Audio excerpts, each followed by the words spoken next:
Bonjour tout le monde. Dans cette vidéo, nous allons entamer le troisième exercice de la deuxième série qui comporte sur les applications linéaires. Alors, dans cet exercice, nous avons F, une application linéaire de R2 de x vers R2. R2 de x est l'ensemble des polynômes de degré inférieur ou égal à 2 vers R2, tel que f de P1 du premier polynôme, c'est égal à 1 moins 1.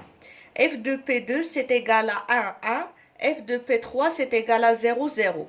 Alors ici, on a les P1, P2, P3, ce sont des polynômes appartenant à R2 de x. Et 1 moins 1, 1, 1 et 0, 0, ce sont des couples appartenant à R2. Tels que P1, P2, P3, c'est la base canonique de R2. Qu'est-ce que ça veut dire la base canonique de R2 de x? Ça veut dire que P1 c'est égal à 1, P2 c'est égal à x et P3 c'est égal à x au carré. Donc pour tout polynôme, on a P c'est égal à A0 pour tout polynôme appartenant à R2 de x, ce polynôme, c'est égal à A0 multiplié par P1 plus A1 P2 plus A2 P3. Dans la première question, on a pour chaque P qui est égal à A0 plus A1x plus A2x carré, on cherche à trouver f de P. Le A0 plus A1x plus A2x carré, c'est exactement A0 fois P1 plus A1 fois P2 plus A2 fois P3. Donc, pour chaque polynôme P qui s'écrit sous cette forme, on a f de P, c'est égal à f de A0 plus A1x plus A2x carré. Mais déjà f, c'est une application linéaire. Normalement, comme elle est application linéaire, f de A0 plus A1x plus A2x carré, c'est égal à A0 f de P1, c'est-à-dire f de 1, j'écris ici f de 1, plus A1 f de x, plus A2 f de x carré. Donc ici, je peux remplacer le 1 par P1, le x par P2 et le x carré par P3. Donc c'est égal à A0 f de P1 plus A1 f de P2 plus A2 f de P3.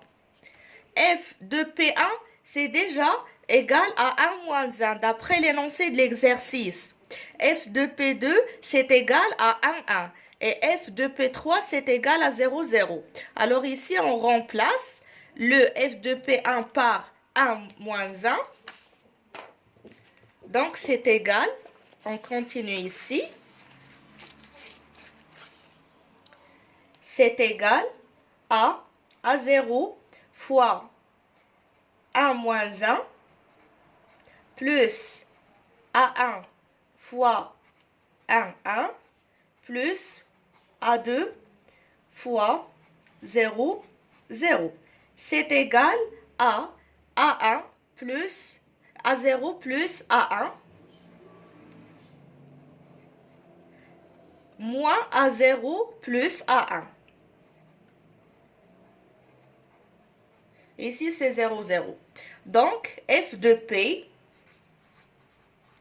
pour chaque P égale à A0, A0, A1 plus X, A2 plus X carré, f de P, c'est égal à A0 plus A1, moins A0 plus A1. Ça, c'est pour la première question. Dans la deuxième question, on cherche à trouver le quart de f à quoi égal, une base de le quart de f et la dimension de le quart de f. Alors, on a trois questions dans une seule.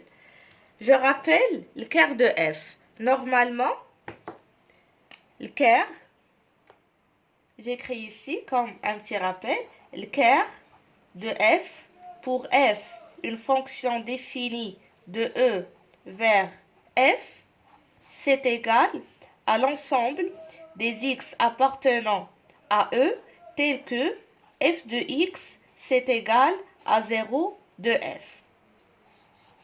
C'est la définition du cours. Donc, dans cet exemple ou bien dans cet exercice, pour P, un élément appartenant à le quart de f, les éléments de le quart de f, ce sont des polynômes tout d'abord. Donc, pour P, à la place de x, on a P, un polynôme. P appartenant à le quart de f, ça veut dire, c'est équivalent à dire que le f de x, normalement, ici, c'est le f de P. L'image de ce polynôme, c'est égal à 0 de R2. Voilà le 0 de f. Le f dans notre situation, on a R2 de x dans R2. Alors, c'est le 0 de R2. Avec P, c'est le polynôme. J'écris ici avec P, c'est le polynôme A0 plus A1x, c'est-à-dire A0 P1 plus A1 P2 plus A2 P3 qui est égal à x carré. Donc, qu'est-ce que ça veut dire? F de P, c'est égal à 0 de R2. Le F de P, on a déjà calculé. C'est ici, c'est égal à A0 plus A1 moins A0 plus A1. C'est équivalent à dire que A0 plus A1 moins A0 plus A1, c'est égal à 0 de R2. C'est le couple 0, 0. C'est équivalent à avoir un système. Le A0 plus A1, c'est égal à 0. Et le moins A0 plus A1, c'est égal à 0. Je continue ici pour gagner un peu d'espace. Donc, c'est équivalent à dire que, d'après ici, le A1, c'est égal à exactement le A0. Et si on remplace ici, on obtient que le A1, le A0, c'est égal à A1, c'est égal à 0. Donc, on revient vers le polynôme P parce que les éléments appartenant au quart de f, ce sont les polynômes P qui s'écrivent sous cette forme. Donc, on revient ici et on remplace, ce qui est équivalent à dire que le polynôme P, c'est égal à 0, c'est 0, A1, c'est 0, alors c'est égal à A2 x carré, avec le A2 appartenant à R. Donc, quart de f, c'est égal à l'ensemble des polynômes qui sont égaux à A2 x carré, tel que le A2 appartenant à R. Tout simplement, c'est l'ensemble des A2 x carré tel que A2 appartenant à R. Maintenant, je cherche la deuxième question, c'est trouver une base de le quart de f. Lorsqu'on parle des bases, je cherche une famille. On peut remarquer ici que le quart de f, c'est égal à A2 multiplié par le x carré. Le x carré, ici le x carré, c'est égal à quoi? C'est égal à P3. P3, c'est un élément d'une base. Donc, on peut dire que le quart de f, c'est égal à A2 fois P3, tel que A2 appartenant à R. Et par définition, ça c'est une combinaison linéaire de P3. Donc, on peut dire d'après la combinaison linéaire d'une famille génératrice, si vous voulez faire une comparaison entre les deux. Alors, on peut dire que ça, c'est égal à le vecteur de P3. Donc, le quart de F, c'est le sous-espace vectoriel engendré par le vecteur non nul P3. Alors, comme j'ai écrit ici, le quart de F, c'est égal à le vecteur de P3 et c'est le sous-espace vectoriel engendré par le seul vecteur non nul P3. D'où le singleton P3 est une base de le quart de F. Car comme on l'a vu dans le premier exercice ou bien dans le deuxième exercice, nous avons vu le singleton E. C'est la même chose. Le singleton, puisque c'est un vecteur non nul, alors ça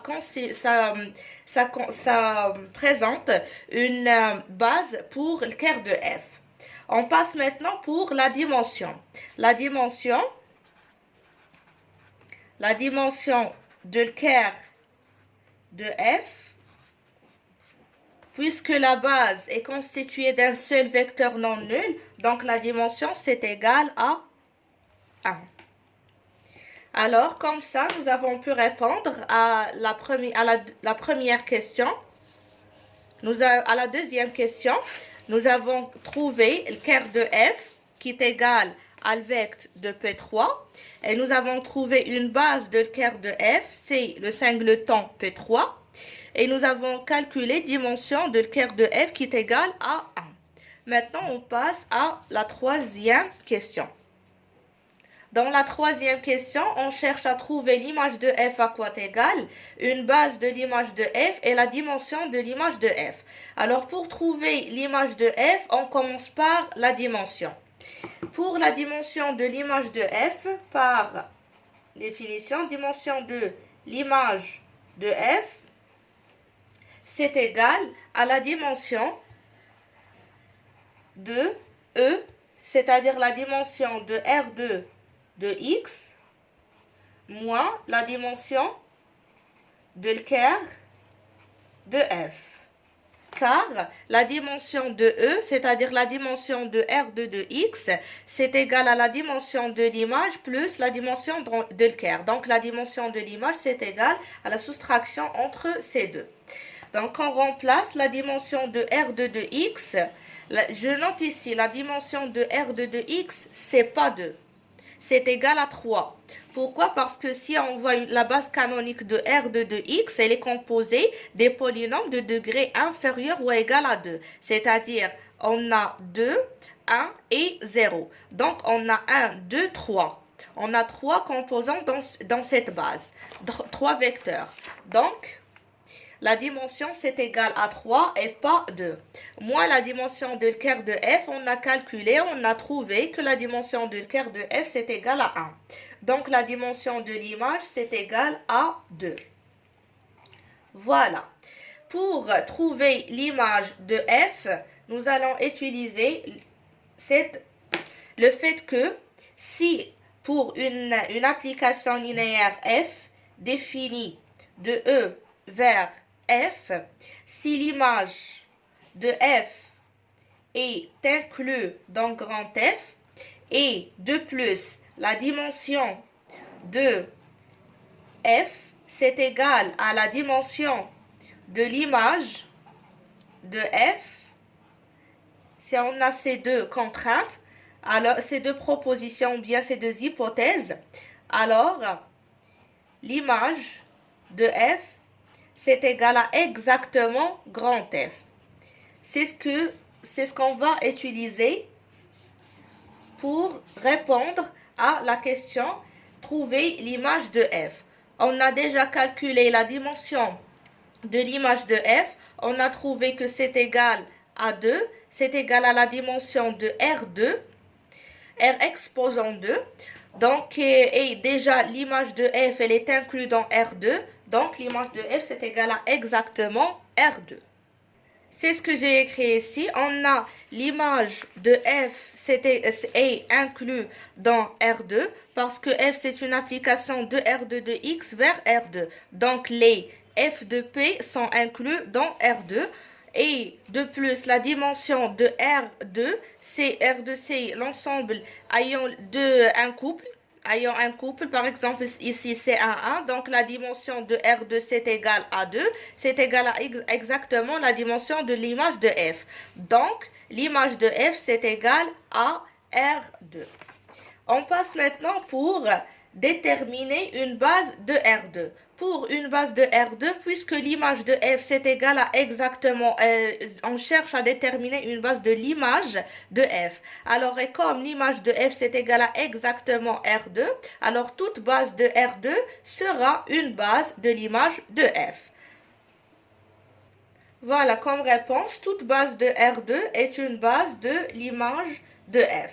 On passe maintenant à la quatrième question. Dans la quatrième question, est-ce que F est injective, est-ce qu'elle est surjective, est-ce qu'elle est bijective? Tout d'abord, la fonction F, elle n'est pas injective parce qu'on a trouvé que la dimension de le quart de F est différente de 0. Donc, F n'est pas injective.